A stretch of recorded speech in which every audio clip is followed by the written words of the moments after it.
Hello, everyone. Happy New Year. I hope I'm the first person to wish you that. Um, if you guys can let me know if you're seeing me okay and hearing me okay, that would be great. In fact, maybe I should turn this on YouTube on my iPad here.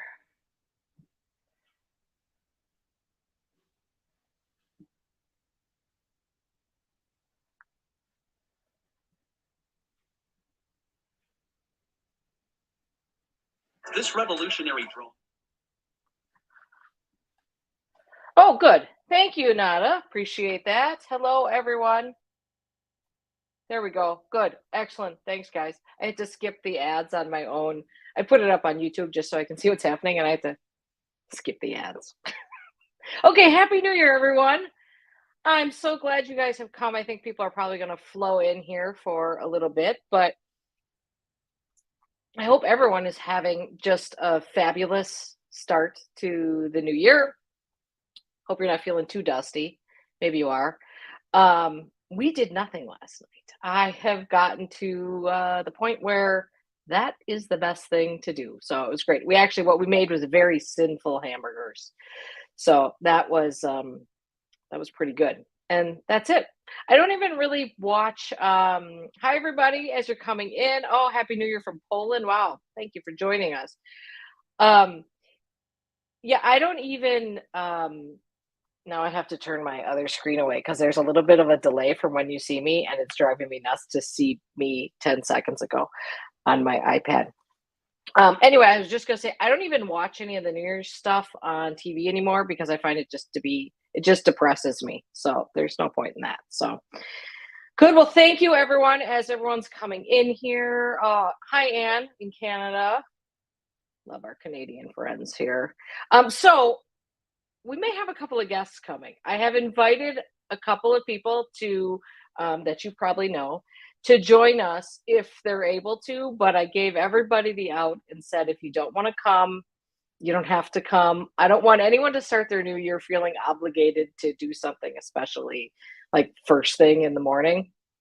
So I just left it very open and sent people an invitation. And I can always send an invitation to somebody in the middle of this broadcast too, and you never know if they'll show up. So if there's anybody you're really hankering to see who I might have on, like maybe that person, although I bet he doesn't want to come on. If there's anybody who's you're hankering to see, I can, if I have an email address or a number to text them. And I actually don't know if I have either of those. Anyway, hi everybody. Okay, I just want to say this. I'm so happy it's a new year because I feel a lot of freedom to start thinking a lot about my garden. In fact, today I have a few goals. I have a really busy day. We're doing our family Christmas today because my parents, one of my parents got COVID on New Year's Eve or tested positive for COVID on New Year's Eve. So we had this whole snafu. Hi, Kate. So we are having a little bit of a family Christmas this afternoon, and we're having some neighbors over this afternoon. Hey, Brad, because our neighbors right next, maybe I shouldn't say this. Our neighbors next to us, like many of our neighbors, leave and go to warmer places. We are some of the only people out here in winter, so we keep an eye on everybody's houses. So, oh, Elena did the small pot trio from Wakefield. I did too, and I haven't had a chance to actually plant them yet, but I'm hoping maybe I'll plant a little winter something in there to start using them already. I'm envisioning, if you guys saw those. So Peter Jackson from Wakefield Pottery, he does these like little mini, he calls them herb pots. They're like 4-inch pots, and he puts them on a little tray. I'm envisioning that as like a little mini herb garden that I'm gonna put on the patio table or something. Because I find, well, I think everyone finds this. If you have your herbs very handy, you use them. So, Joyce, 50 degrees and sunny in Rhode Island.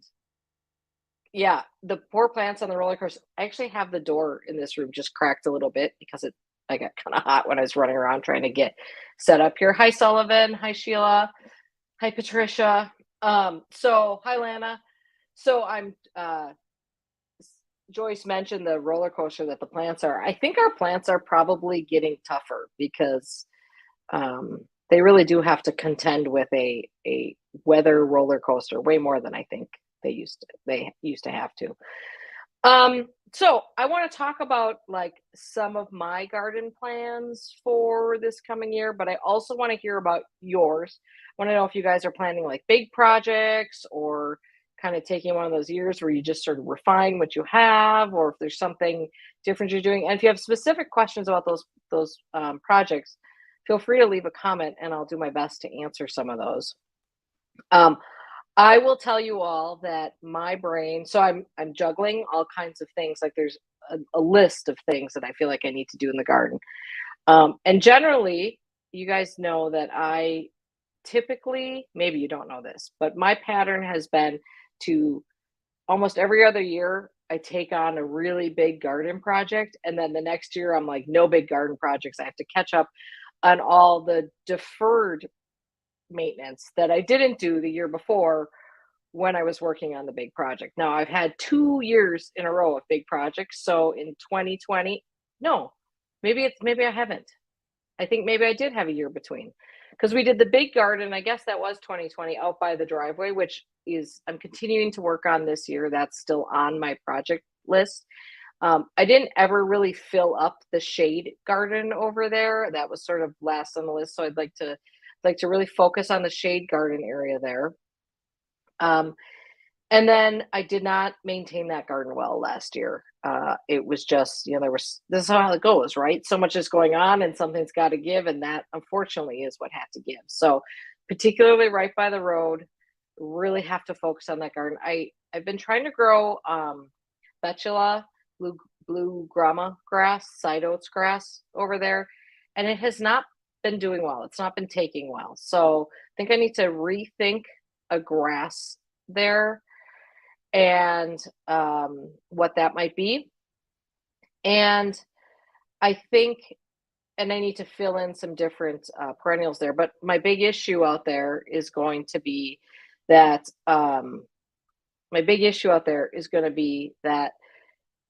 I don't know if you guys remember this. Last winter, our neighbor across the road clear cut their whole property. First of all, I want to preface this by saying they're very nice people, and they didn't want to do that either. Their property was just completely full of dead ash trees. So they probably removed, well, whatever, it's their property. They get to do what they want, but they removed hundreds upon hundreds of ash trees there. And they didn't really want to do that. They don't like they had to run out and go buy blinds for all their windows because all of a sudden what had been a very enclosed house was now sitting on a hill open to the rest of us. Unfortunately, on their plan, they've already planted, I bet you they've planted another 20 trees, big ones already, as well as some small saplings. Unfortunately, the rest of the property, as nature abhors a vacuum. So what happened was the property got completely taken over by Canadian thistle and bull thistle, both of which are noxious weeds. It is actually illegal in the state of Wisconsin to not deal with those weeds. So it is a state ordinance, a county ordinance, and a town ordinance that you must do something to manage those weeds. And of course, it's not a big deal if you have a couple in your yard, but this is now acres of this. So everyone on our side of the road there to the west of us, we've had a ton of west winds this year. We've all been inundated with seeds. So it will destroy that garden if I don't deal with that this year. So my first step is going to be, I am probably for the first year. Hi, everyone, as you're coming in, by the way. I don't want to ignore you guys as you're coming in. My first step, I'm going to use prune.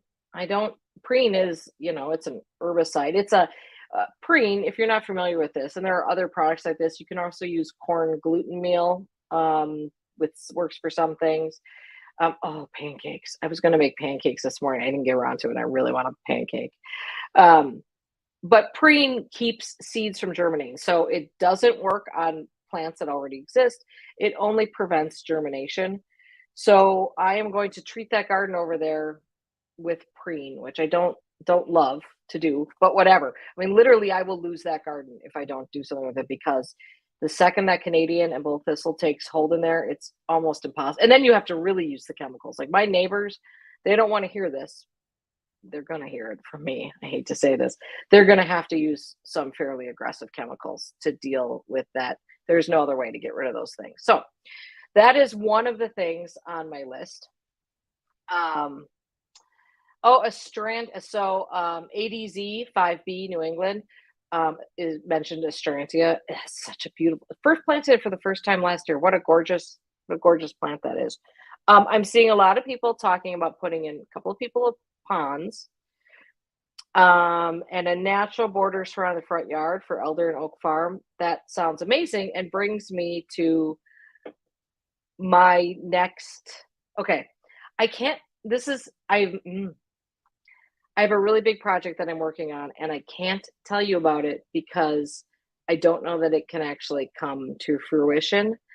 And making it come to fruition requires a great deal of tact on my part, which means I can't spew it out to the world when I don't know who's watching.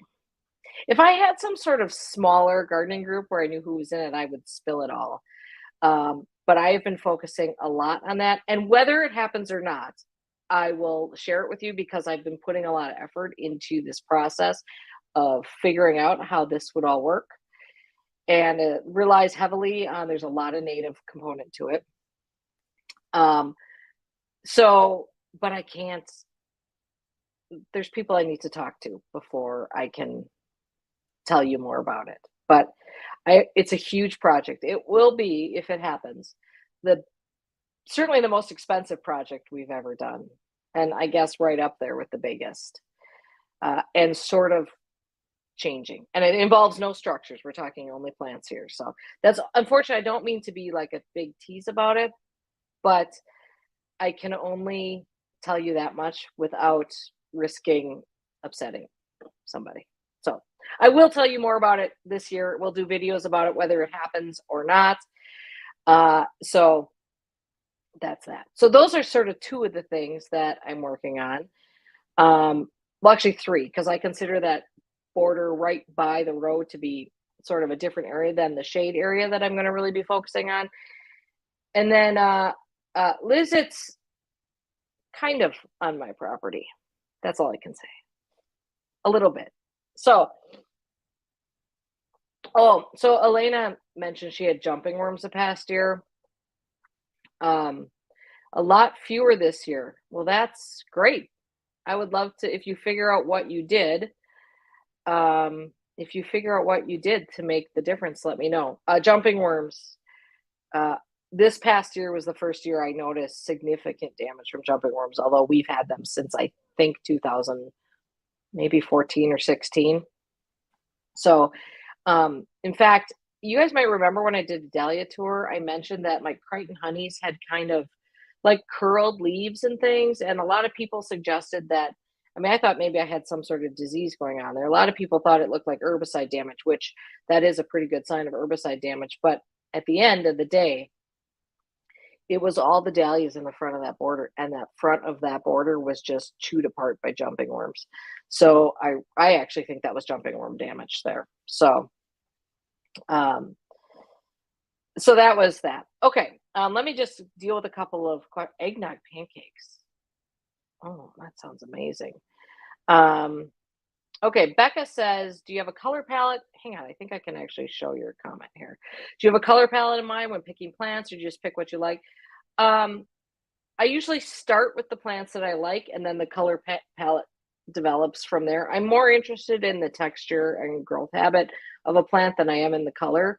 So what I'll do is use that as I mean, obviously you have to consider color, but use that as the jumping off point, rather than starting with like, I want a blue garden, or I mean, I actually think white gardens are really cool. I would probably never do one, because I would be craving something more in it, although you can go a long way with texture. But I always start with habit and texture of a plant and form of a plant, and then we work from there. And I try to start with like the first plant that I really love for a garden, and then go from there. Although I've really been spending a lot of time I've really been spending a lot of time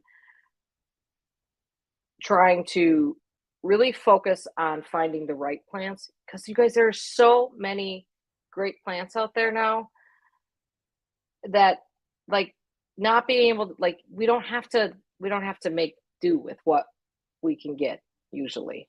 There's just so many out there that I feel like if you don't feel like something's quite right, like instead of pushing something into a hole that's not quite right, like it would be better to just keep looking a little bit. Um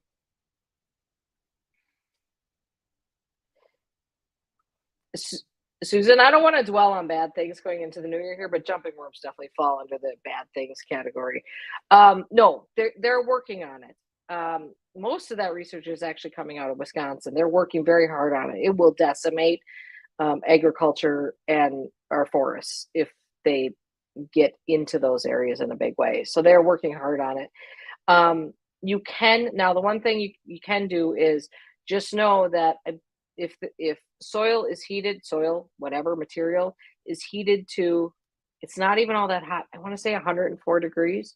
That will, I think that's it, but check this. That will kill the cocoon. So at least you can stop the proliferation. If you know that you have a really hot compost pile, or you know that material that you're bringing in has been treated. Unfortunately, I find that the garden centers around here are just, they don't want to deal with it, so they're ignoring the problem. So, which is how I got them, by the way, by bringing in soil. Um, Kate's going nuclear on her goutweed. Go for it, girl. Get rid of those things. Um, Shredded umbrella plant is lovely. I have one. It's funny, my mom and I bought them at the same time. Mine does great. Hers has not ever performed quite as well, and I can't figure out what the who knows what the difference is there because we're very close to each other. So maybe I do have better draining soil than her, so maybe that's what it is. Um, Brad wants to know how many varieties of Sanguisorba I'm up to. I don't know. And I've been really bad with the Sanguisorba in terms of keeping track of what's what, to be honest. I bet you I have 5 or 6 varieties. I pretty much, if Digging Dog Nursery sells it, I probably have it.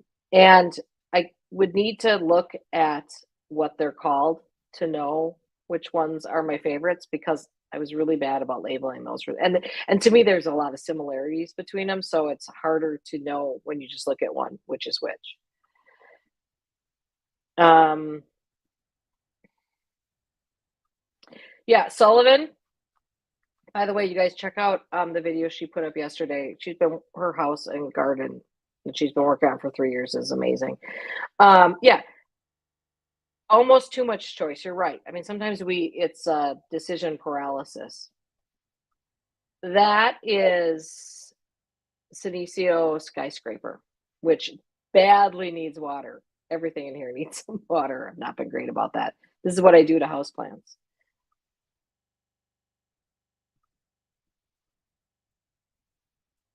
You know, this is really interesting. There's a lot of people who say that they find the oak leaf hydrangeas to be more deer resistant than others. That is the opposite of what I find. They go after my oak leaves first. Oh, hydrangea talk.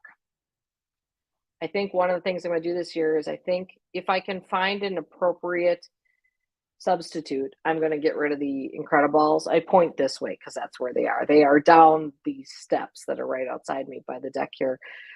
They flopped this 2 years in a row. They flopped terribly, and there's better plants than that. I talked to Stacy Hervella over at Proven Winners Color Choice about it, and she said, we don't know. I mean, sometimes there's not an answer. Sometimes it's a billion different things that go into why a plant is doing something.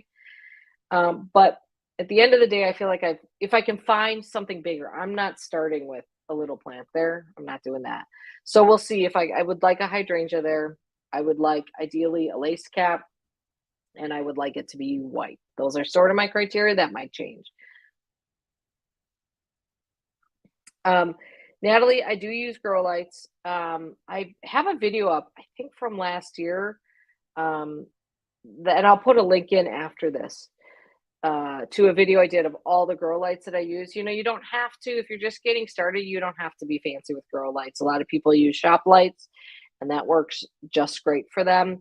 I kind of switched to all LEDs a couple of years ago just to help the bill, and that was and for me that was a good change. But you don't have to go fancy. But in that video, you'll get links to all of the lights that I use, some of which are kind of fancy. Oh, Susan, that's fun. I'm glad to hear it. That's good. I like it when I can inspire you guys, especially if they're plants that you haven't heard of. Sometimes you guys will report that you tried plants that you might not have otherwise. And I love that when I can help out with that. Wild Magic Basil is, yes. So Wild Magic Basil, which is this purple basil that I use every single year because I love it. And I use it as an ornamental, but it's totally edible. Is sterile. So you have is a patented sterile plant.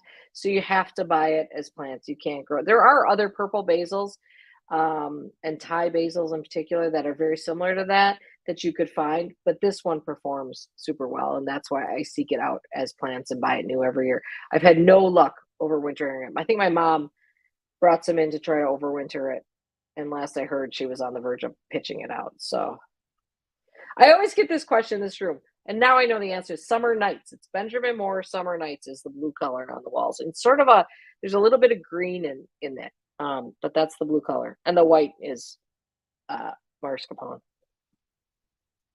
which is the white that I have all over my house. And I might have gone a little bit whiter, but I'm not changing it now. Yes, we can. It is beautiful. You should be growing Thalictrum. I've talked about this like a billion times. My 3 current sort of plant obsessions are Thalictrum, and I've had that one for a while, Sanguisorba, and Persicaria. Because there's really, and I think I like those because they're a little bit different because you can't just find them in any old nursery, which is ridiculous, but that's what they can't carry every plant, so I understand it. So awesome, Sandy. What a good year you're going to have. You're going to have so much fun this year. I did order a new Clematis from Brushfield. I ordered one called Caillou, which is a little cup type one, little bell type one that hangs down. Here, Tracy is talking about her. Good for you. 3-bin is the way to go. One of my, I don't know anyone who actually makes resolutions, by the way, but one of my things I would like to work on in the new year is be a better composter. I ignored my compost. I don't think I turned my compost once last year. I don't know. I ran out. Last year was just a very, very, very busy year. And so things like turning the compost, like you got to kind of work yourself up to that. And I didn't do it once. I've got 2 fully big full compost bins that there's some great compost waiting to happen in there, but I need to get in there and turn that and take care. I want to be a better composter this year. We're very good about adding things to the pile. We're not so good about managing the pile. But that's the beautiful thing about compost, by the way, is that compost happens. And what we do when we compost in the compost bin is try to speed up the process.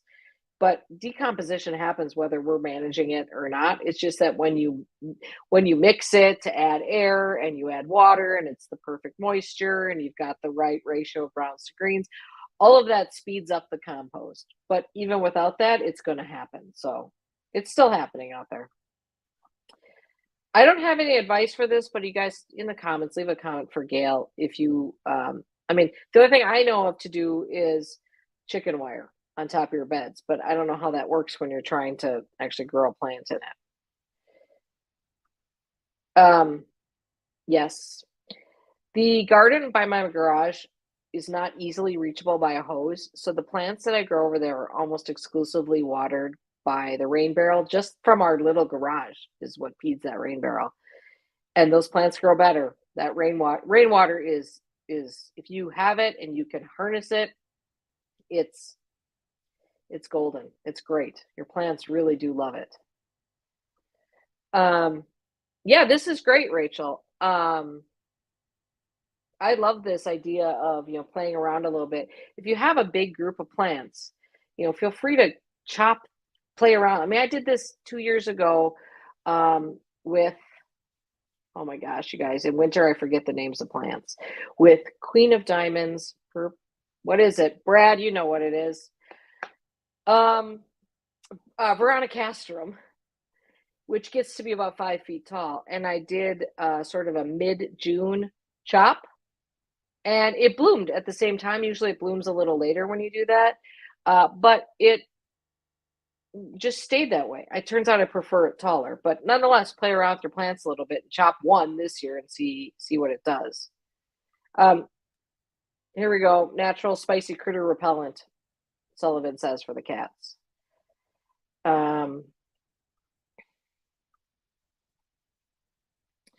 All the boxwoods that are in front of my vegetable garden, with, well, 90% of them, I grew from plugs purchased in about, I don't know, I used to be a member of a plant co-op. It was crucial in getting my garden started, by the way. I don't know if these things still exist. I was a part of this when there were, like, this was not a Facebook group. It was whatever we did before. It was like a online, like a chat. What were those things called before we had Facebook groups? Anyway, it was one of those. Met some really lovely people, and we basically bought wholesale plugs through a co-op. And that is how a lot of my garden came to be. But I bought 18 wholesale plugs of boxwood and grew those out in pots. And they were really unhappy in the pots. And then I transplanted them there. So most of those are there. And we've been able to avoid the blight on those so far, by the way, which has been great. I think those are mostly Glencoe, Chicagoland Green program, the one called Glencoe, which is not resistant to blight. By the way, if you're worried about the boxwood blight thing, and I think you should be, the good news is that there are a lot of companies coming out with blight resistant varieties now. New Gen Boxwood has several out and has for a couple of years. There's one coming out by the same people who do the Southern Living Plant Collection. They have one coming out called Better Boxwood. I'm very excited about that one. They've got some interesting varieties. They should be in, I think they'll be in nurseries this year. They obviously takes a while to get these plants out to market because it takes a while for them to grow. Boy, Joyce, I hope so. I mean, I don't have any specific plans, but any moment I can spend around Roy is a moment that I become a better person and a better gardener, because that man is super zen. His perspective on the world, life is it just gives you energy. And of course, I want to soak up every bit of knowledge I possibly can from him because he knows it all. It was one of the most, probably really one of the high points of my year was being able to work with Roy. And I hope we can do something together again because it was outstanding. Malena Fleur, Longfield Gardens sells Malena Fleur, and that's where I got mine from.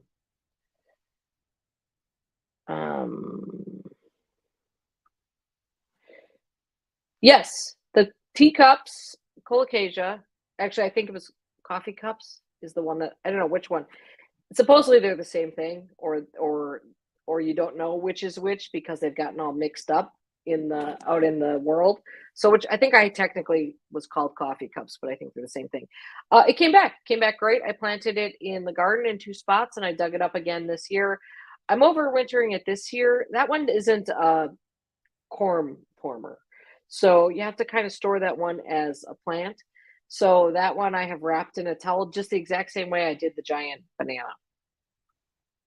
I have thoughts on hellebores. I think they're lovely. I think they're very expensive, and I don't think in my area that the show is worth it because they don't bloom in February here. They don't bloom in March here. There's a lot of times they bloom in May, and they're really expensive for a plant that blooms when a lot of other stuff is planting.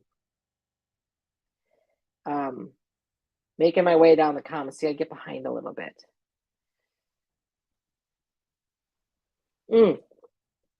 Okay, here's Cindy.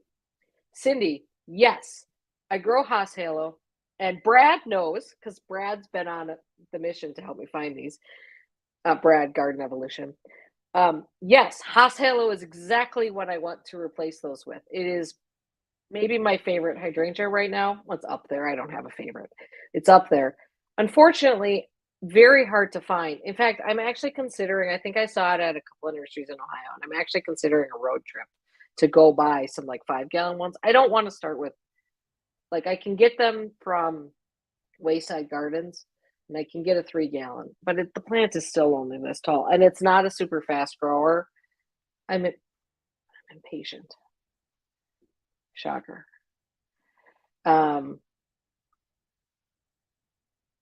My espaliers, so my Belgian fence that I created from scratch, looking great. Looking great in terms of form. We're going to do a video on this. Unfortunately, it got horrible cedar apple rust last year. Which is, and I have some good pictures of cedar apple rust on it, which is a bummer and surprising because Royal Raindrops is actually supposed to be very resistant to that. I think there's just so much of that around here that like all my service berries have it. I will be treating it. You can treat cedar apple rust with a fungicide. You cannot do that same fungicide that really helps with that on an edible crop. But obviously I don't eat the crab apples, so I am going to treat that with a fungicide. I got too much work into those to take any chances with those. So the key is timing of those. You got to research exactly which fungicide you need to use, and then timing. And you do it right when leaves are emerging, and then usually again, like, I want to say it's 5 weeks later, but I would have to check that. So that's on my brain to keep a close eye on those. As soon as leaves emerge, I'm going to spray those with a fungicide, and then I'll hit them again. But structurally, it's growing fabulously.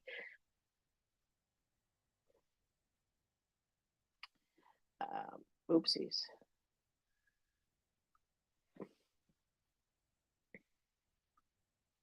Yeah, there are some really good books out there. DK Guides, that's a British thing. They have some good books.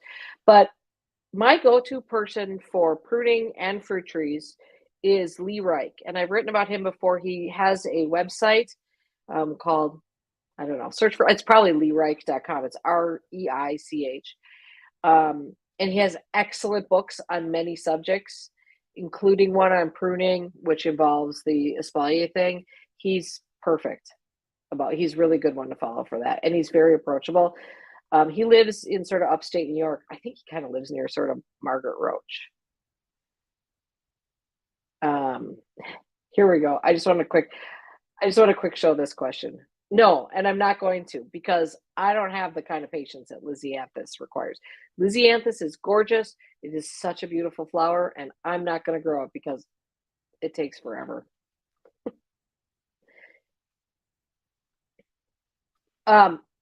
Stacy, it depends a little bit where you live, but panicle hydrangeas want full sun, so start with the panicles. That's like your limelight, quick fire, stuff like that. If you live in the south, you might want to avoid like hot afternoon sun, but those in particular really want some sun. So yes, it's hard to find I ordered it from Annie's Annuals for several years, and almost always had a problem. Some of the plants were not good. I would lose several, and they give you a credit, but now I have a credit from a bunch that I bought last year. I don't even know how to use it. So, because it's not on my account, I don't really get it. So, yeah, here's Caleb giving a little shout out to Lee. Lee actually just did his most recent blog post is about biochar, and basically saying biochar might be a fad. I'm a big biochar fan, so, but because he's a scientist, he's a soil scientist. So listen, I read what scientists have to say, and I mean, I don't always follow it, but I read it.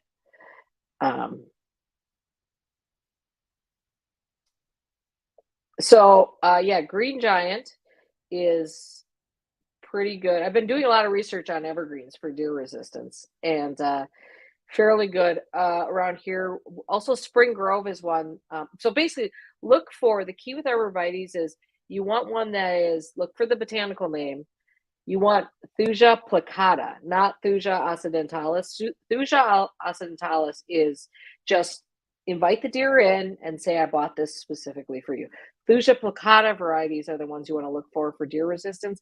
That is what Forever Goldie is, a Thuja plicata. You guys probably saw me plant that. I have not touched it with deer spray. I have not protected in any way.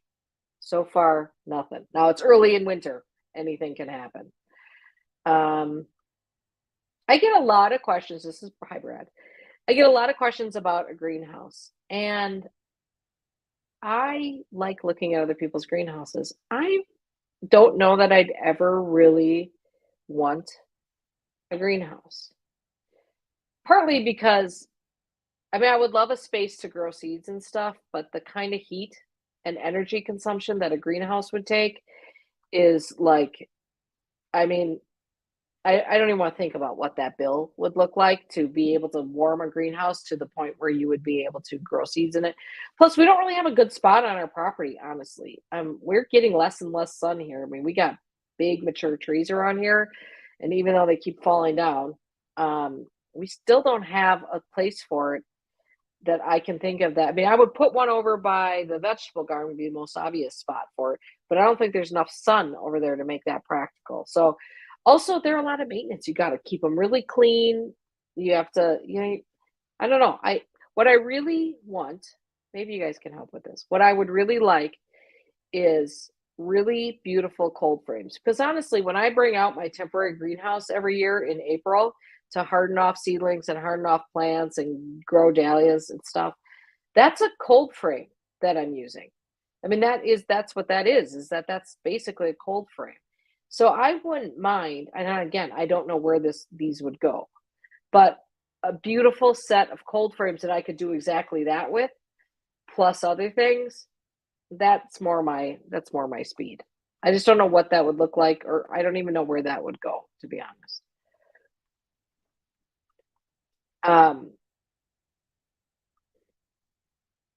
Oops. Here we go. Someone wants to know about buying tubers online. Okay, so first of all, I usually start my dahlia tuber shopping at Longfield Gardens because, well, now they went down to 2 per bag. It used to be 3 per bag. Now they went down to 2 per bag, but it's still a pretty good deal. I mean, price-wise, I think they offer really nice tuber clumps, not just a single tuber, but tuber clumps. So I think their prices are very good, and they have a pretty good broad selection. There are things that I want that they don't have. So after that, first of all, I will always suggest Swan Island dahlias. They grow everything. They're sort of like the big dahlia experts. I find them to be really pricey for some things. So I don't often shop there. So I start with Longfield, and then I go to the smaller sort of boutique growers. A lot of those are coming up on their sales in January and February. So Bear Creek is one. Stonehouse Dahlias, which sells cuttings, not tubers. There's a bunch of them. Cozy Town. There's a whole Dahlias by Julie, I think is one. There's a bunch of little growers out there, and it's nice to sort of support the little growers a little bit, throw some business their way, but also they tend to grow varieties that you're not going to find at the big places. So, Restless Gardener, nibbled or like decimated? Like a tolerable amount of deer browse? I'm interested. Again, this refers to something we mentioned earlier. I'm doing a lot of research on deer resistant evergreens. Okay. Crystal blue salvia, you should not, Lana, you should not have a hard time finding that because it's actually a proven winners plant. It was out. Yeah, proven winners doesn't always, the plants that they have the proven winners label, a lot of times they are out available in the world before they're not necessarily bred for proven winners. So you shouldn't have a problem finding it. It's where you'll probably find it in a proven winners pot, but you might find it other places too because it was out there. Summer Dreams Farm in Michigan. Yes, I have bought from them. They're great. Okay. Here, I want to answer this question. So when I filled my raised vegetable gardens, I went to a local nursery and bought, had a bulk delivery of what they called a raised bed mix. And it was, I forget the exact breakdown on it, but it was like 50% topsoil, sand, rock dust, manure, compost, worm castings, all mixed in there, and it was great. Now, raised beds soil tends to compress over time. So the next year I had to top them off quite a bit. I ordered the same raised bed mix again, and I don't know if they brought the wrong stuff. I don't know what happened. It was giant clumps of clay. So we used it to fill in spots around our lawn. Or it wasn't like fully clay, but it was not something I was going to put into those gorgeous, light, fluffy soils of the raised bed. Since then, I top it off with homemade compost. And if I don't have homemade compost, and a lot of times I top dress them, by the way, with chopped up leaves in fall. I only did that on a couple of beds this year. It was, again, I didn't do everything the same way I did this year, which is kind of a weird year, which usually breaks down by the time I'm planting in it. But then I use homemade compost in it. And then the other thing I use is Organic Mechanics compost blend, which is actually the best stuff. That's better than my homemade compost. So I use that to top it off as needed, because I like my beds to be full. I hate seeing, like, I don't want to see the edges of those beds. And not just that, I made those beds tall for a reason. I want to work high. I don't want to have to bend over any more than I have to. The banana tree, I bought that in Ixonia, Wisconsin at, is it Eberts Greenhouse? First time I've been there. That's where I got my wild magic basil last year too. It was cheap. It was like $35, $40 for that. Wait, it was small, obviously, but who knew? Yes, Triple Run, I buy from them every year too. Thank you for reminding me, you guys.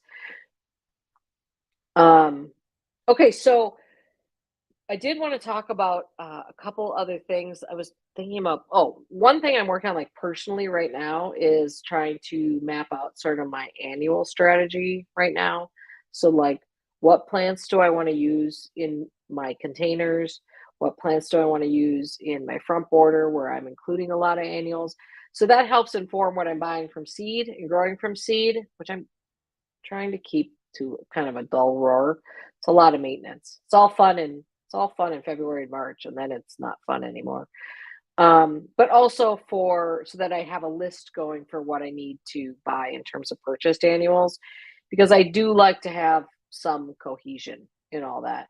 I think Unplug So Blue, which was one of the plants I mentioned in the video I put up yesterday, I think that's probably going to be everywhere. I'm also thinking a lot about Angelonia this year. I've got a bit of a Angelonia fascination going on. I have a feeling there might be a lot of that coming. You come from Saudi Arabia to say hi on my live. Amal, hello. Thank you for coming. Oh, yeah. So you buy something called pond dye. I bought a quart size thing of black pond dye in 2018, and I've used this much of it. One little drop in the size of my pond anyway is all you need.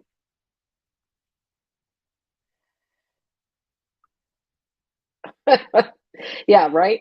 I have found that it's better for me to go into this with a plan, because otherwise it gets real hairy come spring.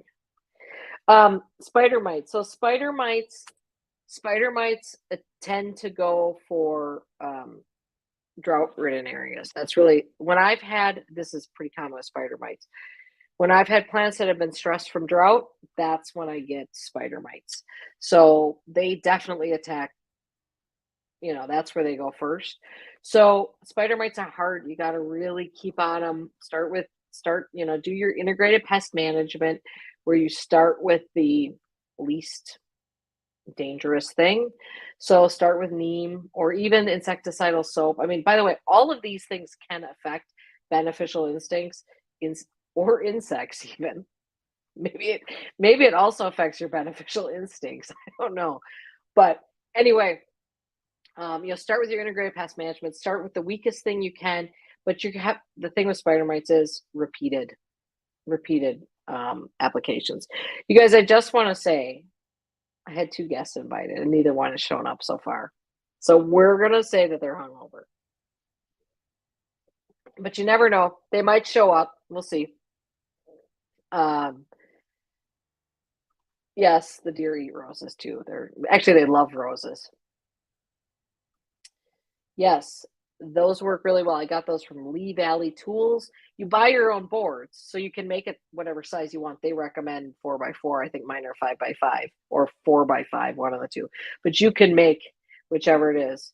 If Caleb tells me he wants to come on, I'll send him an invitation.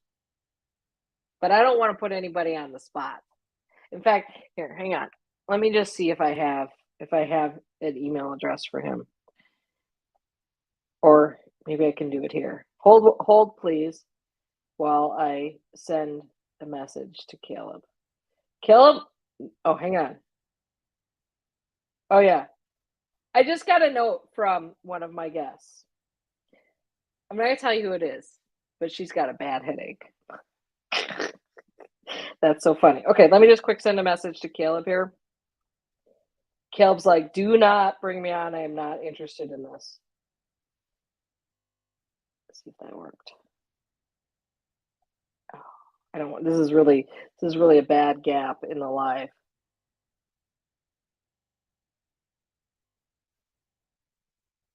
Hang on. You guys, I don't know if I can do this. Oh, Wine and Weeds is coming back, you guys. Lots of people who wanted to know about Wine and Weeds. I'm going to try to be better about being a little bit more consistent about Wine and Weeds. But, okay. Caleb, I sent you a message on Instagram. Yes, I had no New Year's Eve partying, but clearly somebody did.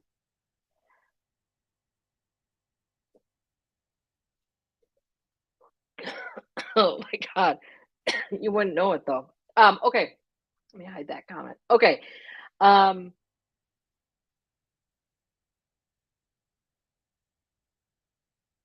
yeah, triple wren dahlias. Yeah, they got great stuff.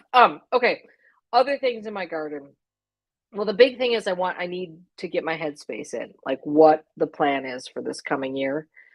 And really need to, now that I'm doing those containers at the pool, at the family pool, which I will keep doing as long as anybody wants me to. But we invested quite a bit in those crescent garden planters, so we better keep doing it.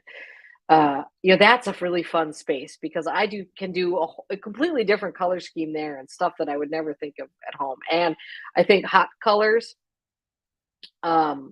you got a pool, you want hot colors. I want to be hot at a pool because I want to dive in, and it works so well with the sort of turquoise water. So those will be fun to plan. So I do need to sort of add that to my list of things. Let's see what else. Oh, here's a little thing that I think we should all work on in our gardens this year. Well, 2 things. The first is, well, personally, I'm going to try to cool it on what I call the placeholder plants. Especially at the front of my borders. I always think that's the spot that everyone's going to see, but I want to find the perfect plant for it. And so I plunk something in. I have placeholder plants that are 15 years old now. So like all these years I could have been growing something I really love, and I haven't been. So I have a lot of those still around, and I'm going to try really hard to find the right plant to put in these places where I've just been sticking something to fill a hole. There's nothing wrong with that, by the way. But for me, I feel like a couple of years to fill a hole is fine. 15 years to fill a hole, well, you just didn't want to make a decision then. So that's one of the things I'm personally going to be working on. And one of the things that I think everybody should think about doing, Brad, you're busting her. One of the things that I think everyone should think about doing is get more people into your garden. Gardening becomes this is a good thing and a bad thing.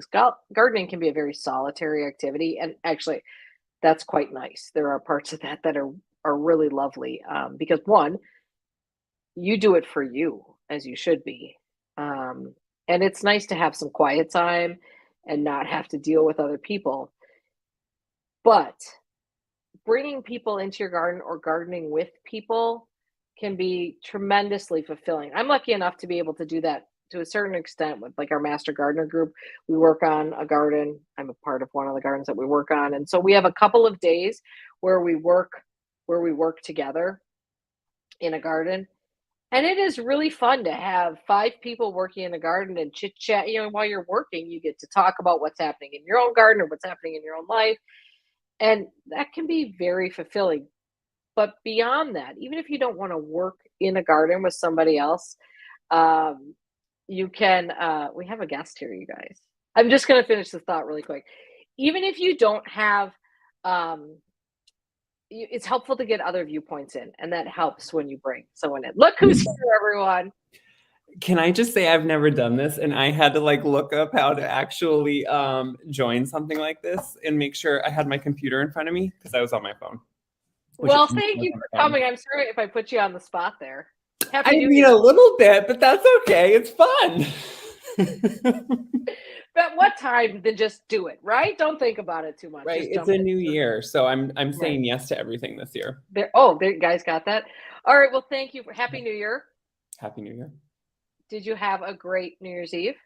Yeah, sure. I was in my pajamas. I went to bed at 10 o'clock, and it was exactly how I spend every New Year's Eve. Well, that sounds great. That's my plan too. So although I fell asleep on the couch, so I actually didn't go to bed till the new year. I don't do New Year's Eve, and I don't do resolutions. I don't like those. So I was just saying that I don't know anyone who actually still does resolutions. I'm not sure anybody really does because I think everyone has recognized it's a great way to feel terrible about yourself. It sets yourself up for failure. And for one, because when you're doing a resolution, you're trying to think of something that seems like resolute, something wonderful. And then by the time it comes to pass, you're like, oh man, I'm a bad person. Right. Exactly. So which for me usually happens around mid-January. But can I just say how impressed I am? So like listening to all this, I realize I'm not a good gardener. You are planning way ahead. You're thinking already about your annuals. You're thinking about what you want to start. I'm sitting here thinking, is Christmas actually over? And do I want to move on? But you're like totally like full on ahead. And I'm just not. Have you been ordering seeds too, probably? I only put in one seed order so far, but I feel like I need to get on that. Sometimes I feel like I shouldn't even talk about it. Like if I'm on doing stories or something, because I'm afraid everyone's going to get on then and quick order seeds. And then I won't get a chance. And then I won't order the things I want to order. And then they'll be out. Because I feel like that's what's been happening every year. I'm not going to lie. There's one seed order that I have not been seed and plant order that I've not been able to get in yet. And I'm not talking about it at all because someone's going to beat me to it. And I would like to just. How many plants do you order most of your plants? I'm always impressed that you order so many of them. I order a lot of them. Yeah. Obviously that's not my first choice. If I could find them locally, I would be. So you feel like that's the thing, you live where you can't maybe get a lot of the plants you're looking for. Yeah, especially with some of those interesting perennials and stuff. There's I get so, actually, well, that's why it's great when I can run down to Roy's, where those plants aren't on my list because I've never heard of half of them. I love that you're on first name basis with him, by the way. But yeah, keep going. that's a fun trip to go down there and discover new things. But when sometimes you see a plant, you want a plant, you research a plant, and then you find out, you call like a local greenhouse, and they're like, we don't know what that is. And I also think this whole thing, a lot of people will say, talk to your local independent garden centers if you want something. I've done that, and they don't care. Oh, really? No, I have done that, and they don't, and that seems to have no bearing whatsoever. And maybe if you got all your friends to also tell them that you wanted that might help. Right. But a lot of times I can just see them being like, okay, thanks. Yeah, we'll keep that in mind. That's so interesting. Like, we'll write that down, and they don't. So really, I think that's what's always interesting too, is when I follow people to kind of find out what each different area in the garden centers, what they're like. Like, I think you have to have, for a garden center to be able to find plants for you, you have to find one that like is just as passionate about it or just as obsessed.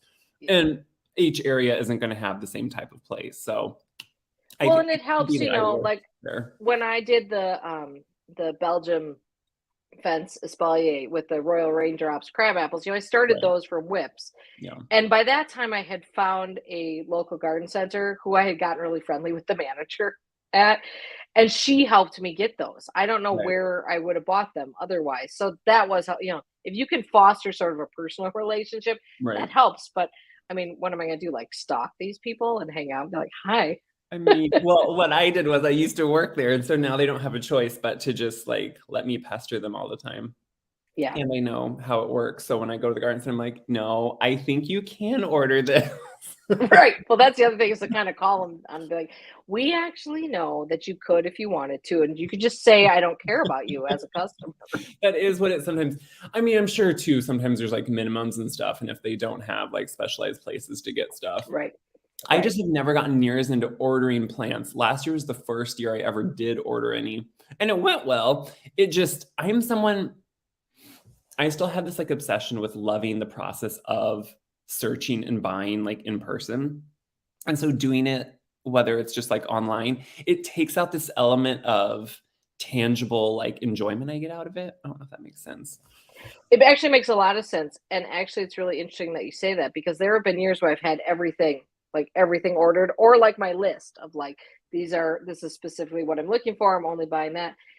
And I noticed that I do miss that a little bit. Like we Mhm. always tell people like, you should really go to a garden center with a list so you don't buy things you have a place for. That's a But great I one. don't think that one should always hold true to that advice very, very closely because that is you just mentioned it. It's the fun. It's Mhm. discovering this. And there's nothing like seeing a plant to spark the rest of it. Like sometimes it just Mhm. takes one plant to be like, I love that plant. I'm going to feature that plant. And these are all, and then you go find the rest of the plants that need to go with it. I mean, you will definitely end up spending more, but there's just, especially with that first sun warmth of the spring, when you can go to a garden center and you feel a little bit of that warmth, you see the new plants coming in, and there's just something exciting about that. I'm not gonna lie, I spend most of my lunch hours at a nursery come spring. Even if That's it's the best just like feeling.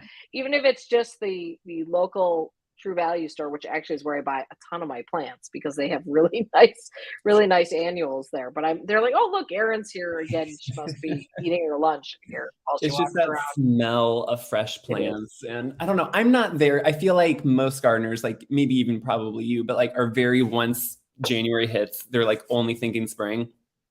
I Yeah, kind of need my like winter to not think of anything for a little bit, other totally. than I have to order seeds. That I always know. Right. And I don't start really any annuals from seed like you do. I do enough vegetable ones. I just don't want to. But I just Yeah. can't think of it too much yet. This question just popped up and I just want to address this a little bit because this is such a problem. This is Mhm, such an issue. There's so much plastic. mhm. So I have confirmed, which is what I thought. Any black pot that you buy a plant in is not recyclable. Isn't that annoying? No one can recycle that. It has to do with like the sensors on recycling material. So in terms of turning it into something else, doesn't ever happen. So don't let any. So when you take all your pots back to like Home Depot or something, and they say they're recycling them, they are lying. They are not. I mean, unless they are physically using them, they might be doing you a service by getting them out of your way, but that's not turning into another Right. pot. Now, I will say this: Proven Winners is starting to use these semi biodegradable pots, so I think that's an improvement. It's going to be a long time before that's standard in the industry.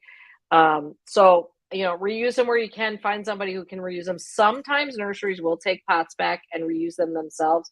Honestly, a lot of nurseries will say it's not worth their time because they have to Yeah. sterilize those and Yeah. wash those and sort those.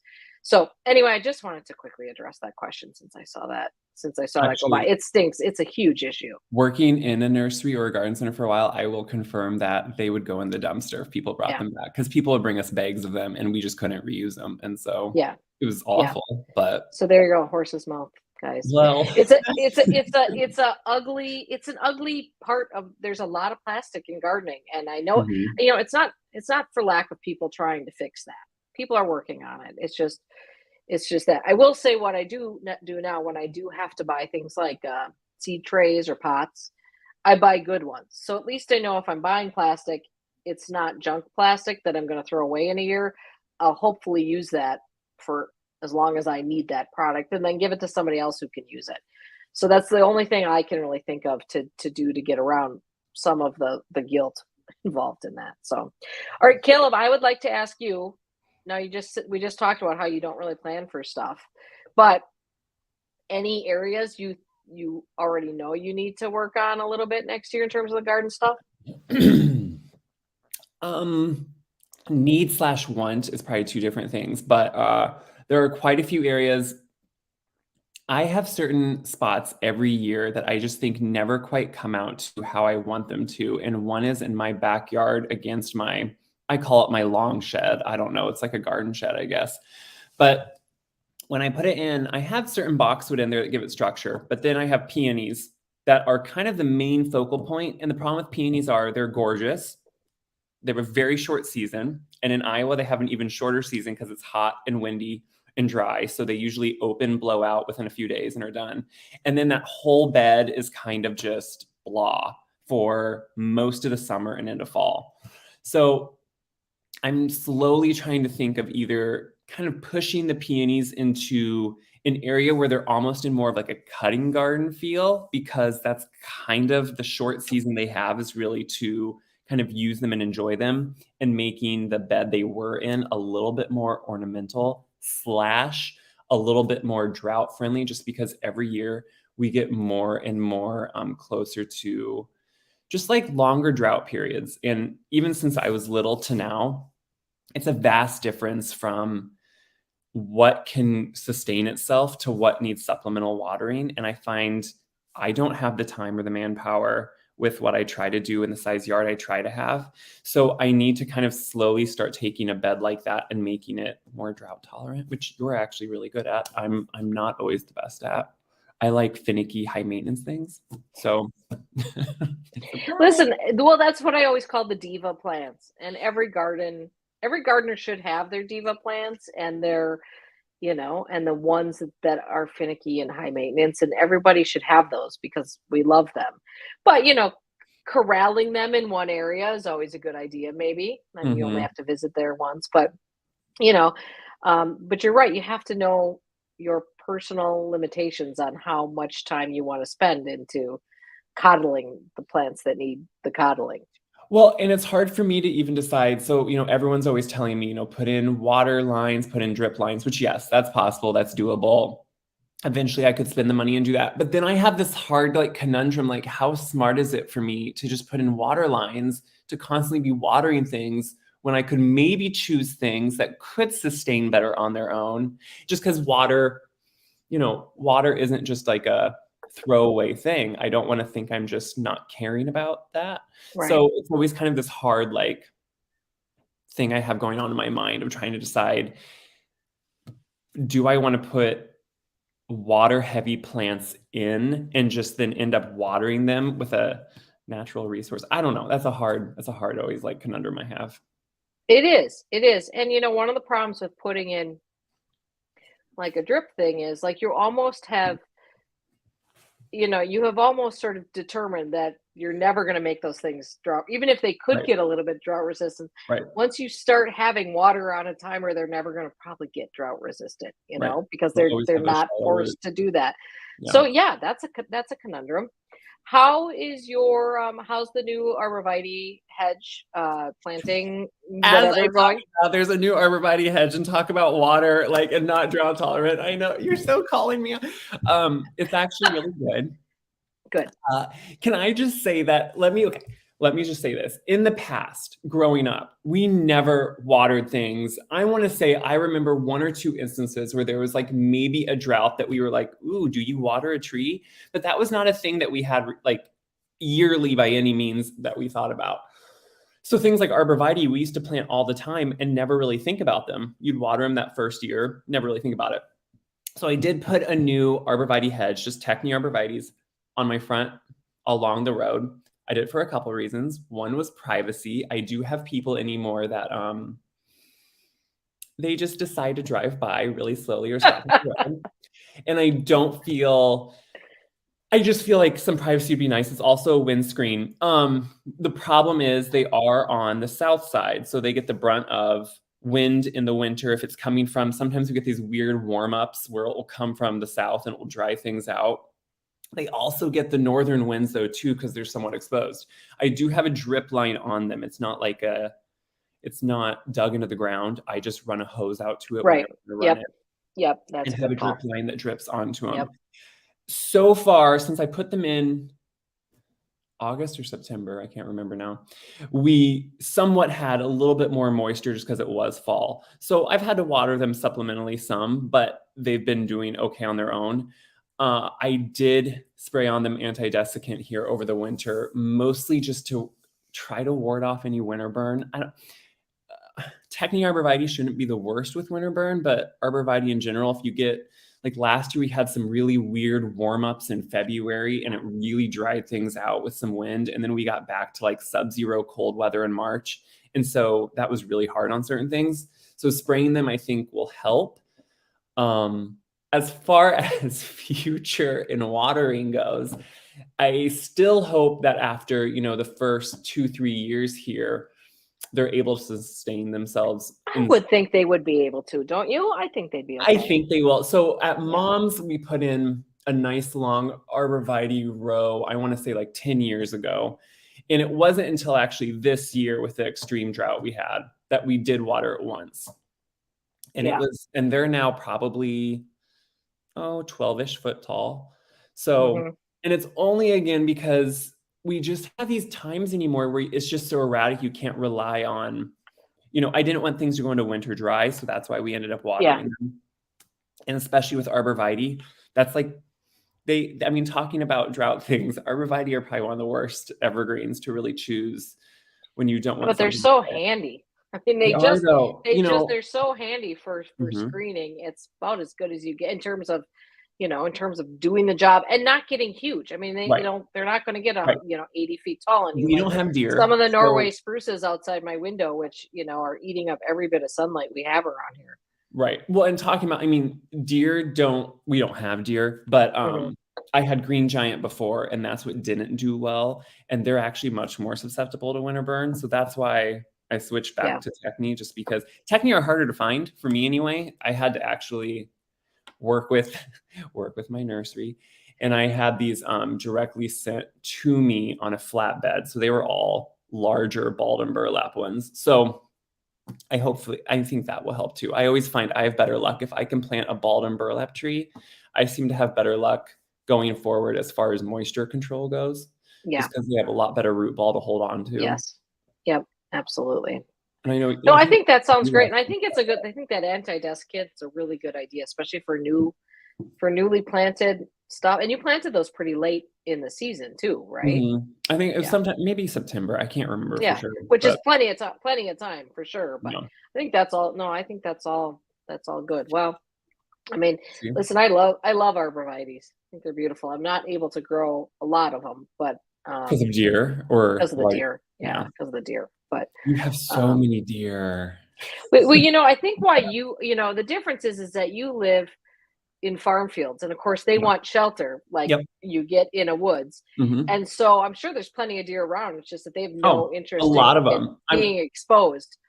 If you go to tree lines, like we just right where I live, it ends up being this like 0 tree open flat area. And so there is nowhere that deer want to be. If you go just like a mile or half a mile one side of me, you're going to find deer and you're going to find them hiding there and things like that. They just don't go right where I am. But there's pros and cons of that. I always tell people think that sounds wonderful. Well, that means I don't have habitat. So I don't have nice big trees. I don't have groves of things. Right. So there's downfalls. Well, absolutely. Yeah. In fact, the deer it's amazing to me how well camouflaged they are, because they will stand out in the woods and I won't see them until all of a sudden they move or get a little flick of a tail, and they've been standing there the whole time and I'm not that far from them, and they certainly don't certainly care anymore about me. So it's nice that you put in such a nice yard for them though. Yeah, isn't it nice of me to do that for them? That's great. Okay, so I always feel that like one of the important things to do as we sort of move into a new year is to look back at maybe something that we did that we're really happy with, or something that we're like, okay, maybe I wouldn't do that again, a little like lessons learned kind of thing. Any of that for you, even though I know you just said you're not like a big like resolutions person, but any sort of things that you look back on over the past year in terms of gardening stuff that you're, really happy about, or things you wouldn't do again or The learn something thing from? that I'm happy about is, like I said, I did, when I put in some front flower beds by my front drive, I decided to go very kind of, to me, easy, somewhat drought tolerant. So I did Russian sage, I did allium, and I did nepeta, and all of them through the drought did beautifully. Now, they were newly planted in the spring, so I watered them every so often. My goodness, considering the type of year we had, hardly at all. And it really did teach me that, choosing the right plants for the right locations, it makes a huge difference. I mean, that to me was such a selling card for going forward at different areas of my yard, trying to think more about that and think of things that can take care of themselves. I mean, that's the whole point. I mean, they're not natives by any means for here, but they're things that can adapt really well to our native climate. Yeah, Is kind of important. that's great. That's isn't it kind of nice when I'm still kind of amazed when I have a plan and it works. I mean, I know. Isn't that because fun, though? listen, we all do our best with gardens, Yeah. but there's only so much that we can control. We can plan till our heart's content, and then at some point you sort of do one of these, well, let's see how this works out, and then it does, and it's Yeah. fabulous when it happens. It's kind of one of those things, and I think I say this to myself all the time, but you start with this vision of things that have inspired you. Well, for me, that's usually, let's say, English gardens or something that's like very, manicure heavy. And you start with that concept and you think, okay, I want to somehow do that. But then slowly over time, you start realizing you're not going to control nature. And so eventually you have to learn what nature needs. And it just takes a long process or a long time sometimes to kind of lean into that. Like I remember when I was little, we had Russian sage. Mom had it all over the garden. I, for some reason, grew tired of it and eventually thought it was more of a weed and didn't like it. Well, now I'm starting to understand why we had Russian sage, why it was a good plant. And there are now more cultivars and more hybrids that, can adapt better and maybe have some better characteristics than what I grew up with, which is nice too. But Yeah. slowly I learned that I need to go with nature more than try to push nature my way, which isn't always easy to come to terms with. I think when I was younger and just moved into this house and fresh into gardening, I thought I wanted it to look a certain way. And while I still do, I think learning and adapting that vision for Iowa or Southeast Iowa is going to help me a lot more, kind of. I think one of the most intimidating things in the world to me would be moving to which is not to say I don't want to do it someday, but moving to a much different place to garden, Yeah. because so much of what you just mentioned are these things that I've learned over the years that are Mhm. very specific. Like I have learned, like these are things that people 10 miles from me don't deal with, because that's how much microclimate we all deal with on our specific properties. So Right. I always give so much credit to those people who move and have to relearn Right. everything there is about a new property, because like I know that here, like I just kind of like winter sowing and things like that. I just don't do a lot of that because I don't get spring until basically June. Yeah, And you're so late. like we're like a zone 2 spring, honestly here. It's stupid because of how cold the lake is. So I fought that for 15 years, and now I'm like, oh, got it. We're not going to grow anything in spring here, or Right. much of it anyway. So, these are these lessons that you learn after you've beaten your head against the wall enough times to learn that lesson. No, all that does, it makes a huge difference. And even when you grow up with it, until you actually start doing it yourself and trying things on your own, you don't realize all those things. So I always say the same thing. You watch other people in other areas and you think something maybe looks so easy, but you don't realize all those little things they know that make it look easy. Right. Because you do have to learn. I mean, like I said, I live in such an open, weird area. I always say in the winter, even though we don't always get that cold, I'm like a zone 4 winter, even though I'm zone 5B, because I get the full brunt of any wind, any weather. So Yeah. like last week or the week before, we were having negative 30-degree wind chills. Well, certain plants like my a Japanese maple I planted, it's on a southwest corner I knew I had to cover it in the fall, so I put burlap all around it and leaves up around it, because even though it's a zone 5 Japanese maple, I know, because I've tried them before, it would not like some of that wind in the winter that I would get where I planted it. So things like that, you just don't know otherwise. The one thing I would say, things I would like to not rethink, but rethink, when you say, we're not going to call them bad things, but things I would maybe learn more from. Some of the boxwood hedges I have put in, which I have a lot of them. Again, while boxwood can be somewhat drought tolerant and like somewhat dry feet, I have put them in places where it can really be adverse during extreme droughts. So I would probably rethink a little bit of that. And I've slowly been trying to think maybe how to adapt some of the areas that I have a little bit more of like a boxwood parterre look, and trying to adapt them to be more conscious of being able to handle the summers better, just because the extreme dryness we had really, I think, kind of did a number on them this last summer. So we'll kind of see what they go in the spring, but there's just some things I kind of need to work on probably.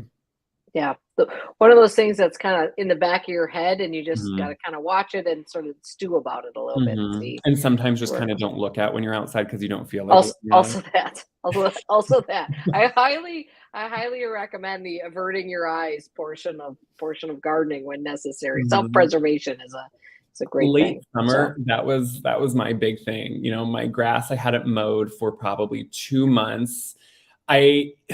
I was just having such an issue with thinking of hooking up sprinklers and watering everything in every bed. And I kind of decided to be like, I'm going to see what works. I'm going to see what lasts well through the winter, and we're going to kind of go from there. So I think that's a great way to deal with it. I think that's really good, because my gosh, you could be a slave to your, I don't want to be a slave to my garden. I am sometimes, but it is not a state that I choose to be in if I can avoid it. Well, we're all a slave to our garden. When you want to have a big, beautiful yard and garden, you're a slave to it. But it's when you feel like a slave, that's when it becomes a problem. Yes, exactly. I always tell people, like, well, no, I don't have a life in the summer. I don't go out. I don't do anything. I'm just home in my yard. But then I don't mind that. But when it becomes something where I have to say no to something I want to do because I have too much to do, then it's like, okay, that's a problem. Yes, exactly. You've hit the nail on the head there. And for me, a lot of times that's like August. Like come August, like I want to be like, okay, now's the time when we summer. Do the summer. All the summer things need to be done now. And so that is when things can go, which is probably the time when your garden needs you the most, honestly. But sometimes that garden just has to, I want to go have a life too. I know. It's that mix of, whenever you see a yard that is absolutely perfect, either there's a lot more work that goes into it that you don't know, or someone's not telling you something, because it's like nothing happens effortlessly. It all takes a little bit of work. Right. But Oh. Just showing Brad's making a pitch for yews for you there. So I should do some more yew. I've always been, for some reason, I was scared of those with winter burn too. Well, maybe I shouldn't be. I mean, yews also are one of those plants that were horribly misused by so many people, and so they can get really ugly when they're not sort of in the right spot. But anyway, good suggestion to think about there. That is a good one. Okay. Let's see. Here's Restless Garden by September. I'm done. Yeah, we all got to do that. Well, listen, Caleb, thanks for popping in on the spur of the moment. I sure appreciate it. Of course, this was fun. I'm glad I caught your live. This is really fun. You're always so, I love how you don't push on people, but you are so good at just like knowing, it seems like everything, whether it's scientific names, all the botanical information, and yet it just comes through so effortlessly. So it's always so fun to tune in. Well, that's nice of you to say that. Some days my brain works better than others, so. We don't know any different. Right. Absolutely. Well, thanks for coming, Caleb. Appreciate it. Happy New Year. I hope you're getting together with family and making. Do you do any New Year's Day traditional eating? I don't do the black-eyed peas or anything. I'm doing ham and beans today. I said I was going to do it like 4 days ago, but I had leftovers I was finishing up. So I have a ham bone and I'm doing ham and beans. So it's kind of like beans, but not the traditional ones at all. And not cabbage either. So no. Well, there you go. Good. I'm glad to hear it. Thank you for coming, Caleb. I really appreciate it. Happy New Year. Happy New Year. Bye, everyone. All right. We'll talk soon. Okay, guys, that was really nice of Caleb to drop by. Okay. Any last questions that I can grab from you guys or answer for you guys? Just a couple of things. Early on, I saw some people say they want to put in wildlife ponds. I think that's basically amazing. I think you bring water into a garden and you will do more for wildlife than a lot of other things. So big kudos to you on those. I don't know a lot about creating a pond, a wildlife pond from scratch, but there's so many good resources out there on the best way to do that. And I know that the main thing I know, this is I think probably thanks to Monty Don, Gardener's World, is it's really important to have a beach so that critters have a way to get out of the pond once they're in it. So that's the main thing I know. But good luck with your wildlife ponds. I will just say, first of all, I'm just going to mention this. I've never grown sweet potatoes other than sweet potato vines, which do actually form, sweet potatoes, but they're not meant for eating. I mean, I'm sure you can eat them. They just don't taste good. Here we go. Harmony Hills and Home. Wild Your Garden channel. Thank you for that recommendation. That's great. Raised bed growing. I don't have a lot of suggestions on it except to say you're going to love it. You're going to love it. I don't think I would ever grow vegetables and herbs and edibles and even flowers for cutting on the scale that I do if I didn't have raised beds. I think raised beds are just so pleasurable. They're so nice, so easy to manage, and you can really pack them full. I would guess my main thing for raised bed gardening is you don't have to pay attention to spacing on the back of the packet because you're going to fill that soil up with really high quality soil.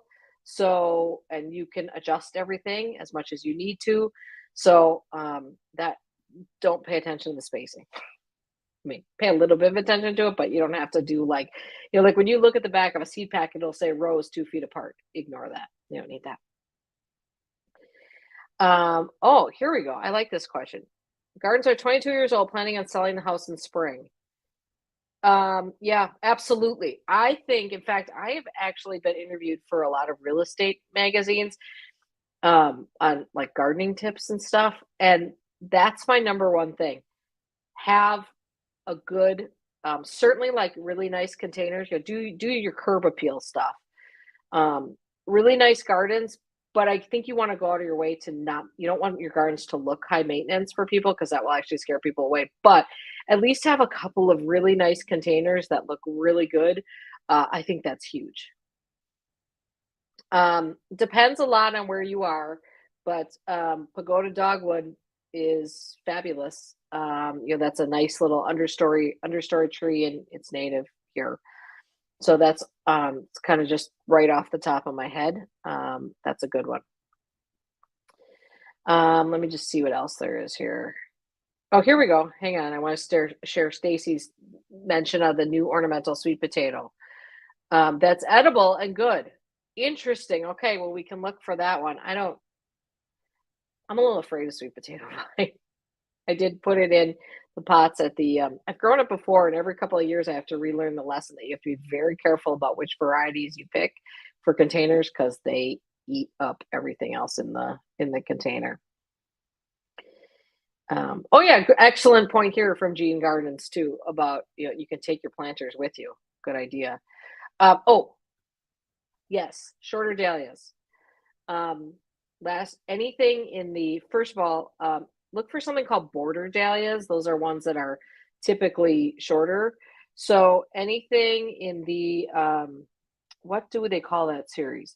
They're all named after artists. So there's Van Gogh, I can't remember half of them. Art Nouveau, which is not an artist, but type of art. Longfield sells them, but so do many others. They're very common, which is a very short one. Those are really good. Then last year I discovered this Melody series of dahlias. There are 3 of those offered at Longfield. So I grew Melody, Allegro Pink, and Melody, I forget what the other one was called. Maybe just Melody Allegro is orange. 20 inches tall, no staking needed. The single dahlias, like the HS series, often don't need staking.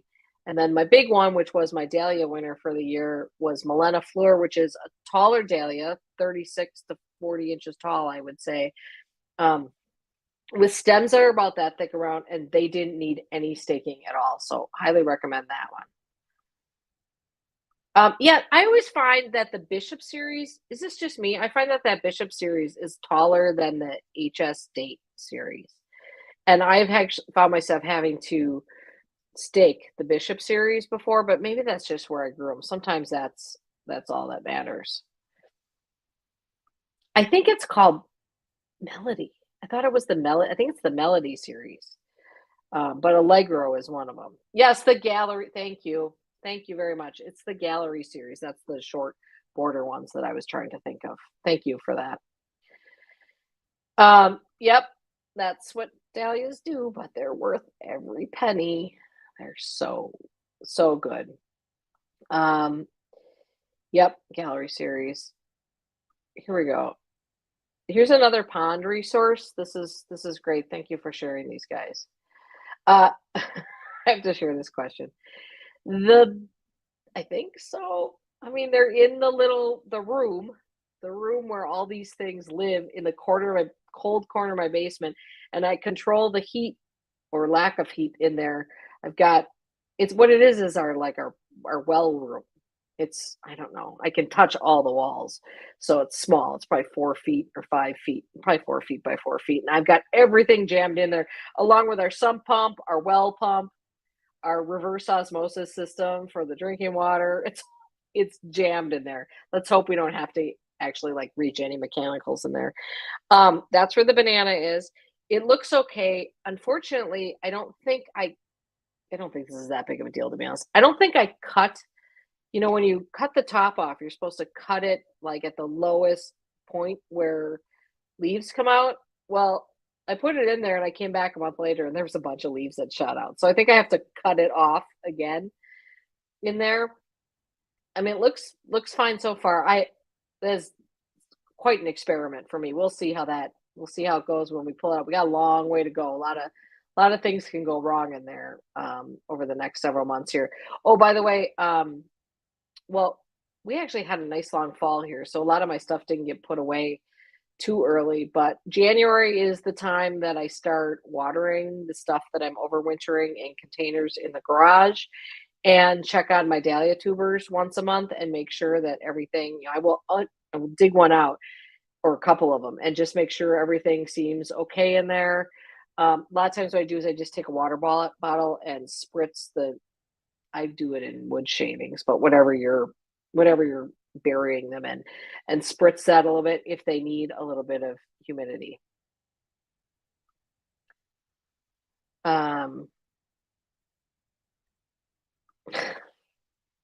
actually don't think I think it's too big to probably put in the big container by the front, which is a 36 by 36 inch square pot, but it was taking up I don't think I can put it in there again. I think I'm going to stick it in the garden next year. I don't know what I'm going to do with it. But I think I'm going to stick it in the garden because I love confusing my neighbors.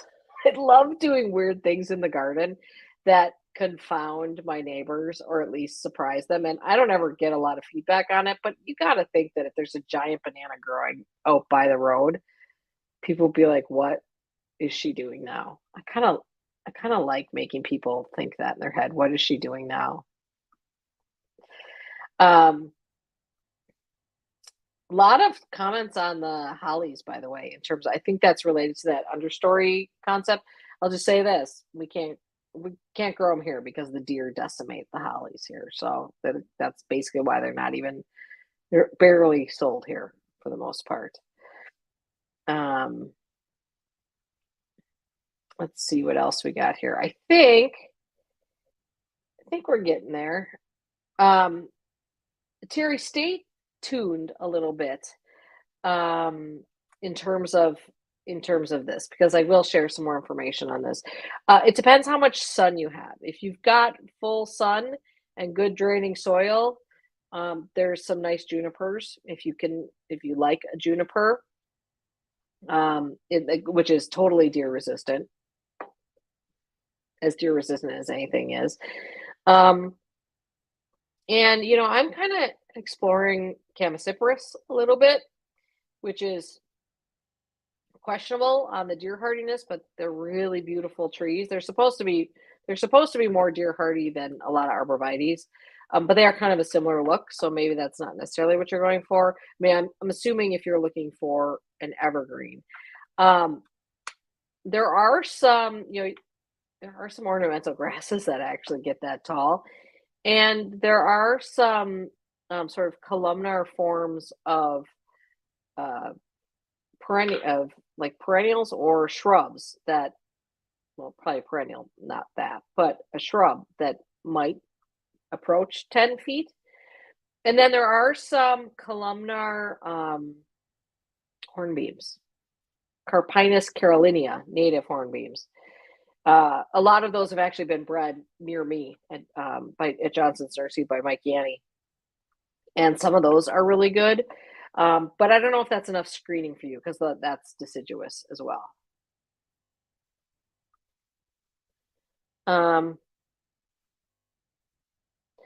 Where would you start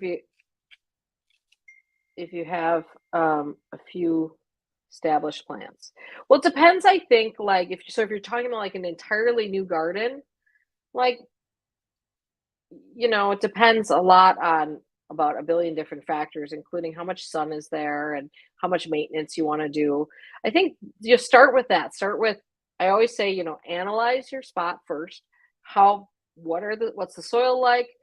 What's the sun exposure like? And don't lie to yourself, which I do all the time. I always estimate I have more sun because I want plants that want more sun, but it doesn't pay off. So try not to. So soil and sun, those are the big things because you can control water, but you can't control those two things mostly. And then think about how much maintenance you want to do, and then think about what's your style. And for me, the style is flip.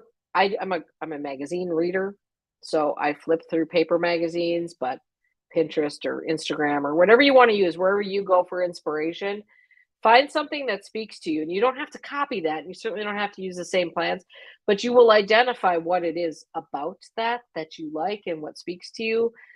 And then you can work off of that. So if you see something that's really free flowing and you really love that look, well, then like that's what you want there. If you see something that's kind of formal, okay, because you can slot in plants for almost any look that will fit the area that you have.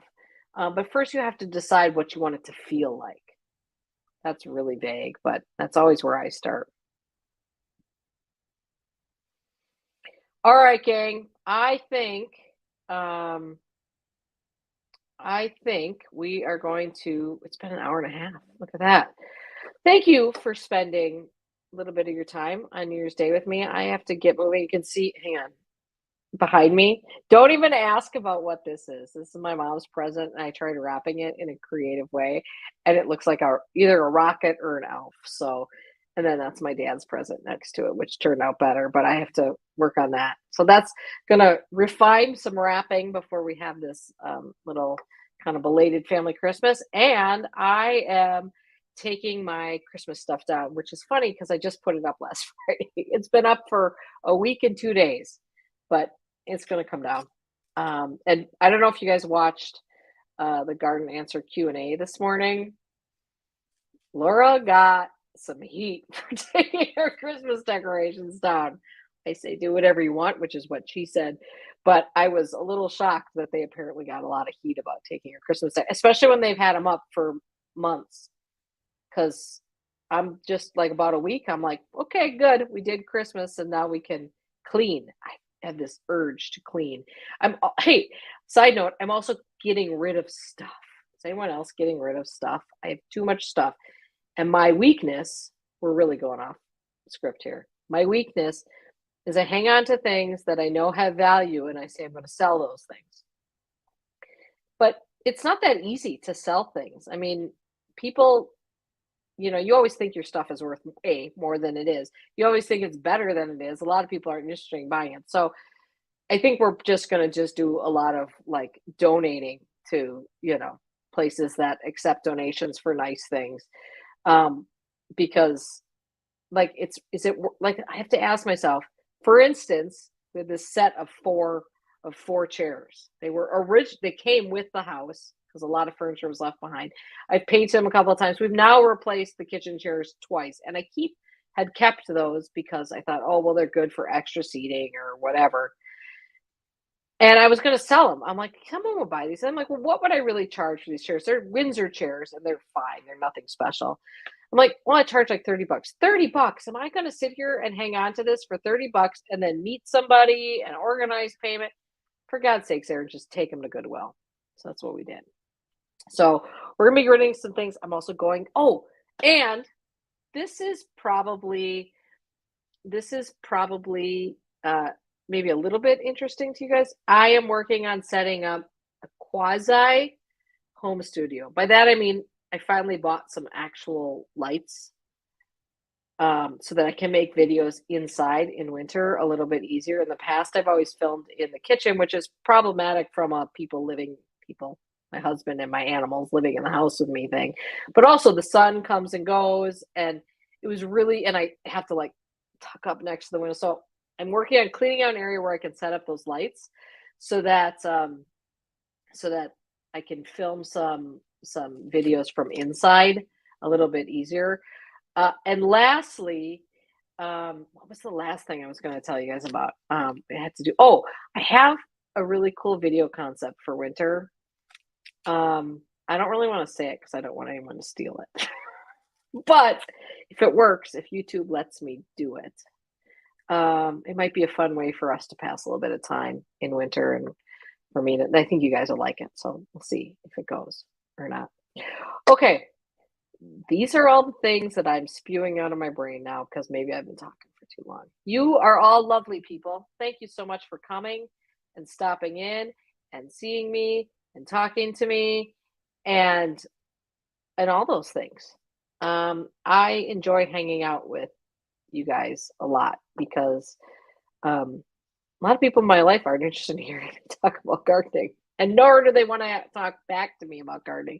In fact, my mom and I are the gardeners in the family. And we literally my brother and my dad and my husband will just walk away from us. They're like, oh, they're talking about plants again. So, and I have to write my garden column for this week. I tell you what, you guys, when you write a weekly garden column, winter is hard. But we'll see what we come up with. All right. Thank you for coming, everyone. Thanks so much for the nice New Year's wishes. Best of the new year to all of you. And let's go make great gardens this year, right? It's a new gardening year. Everything is now possible for the new year. And everything that didn't go great last year is a memory that we've learned from. And we're going to carry that knowledge into the new year and be better gardeners and more interested gardeners and have more fun with gardening this year. Thanks for coming, everybody. Bye.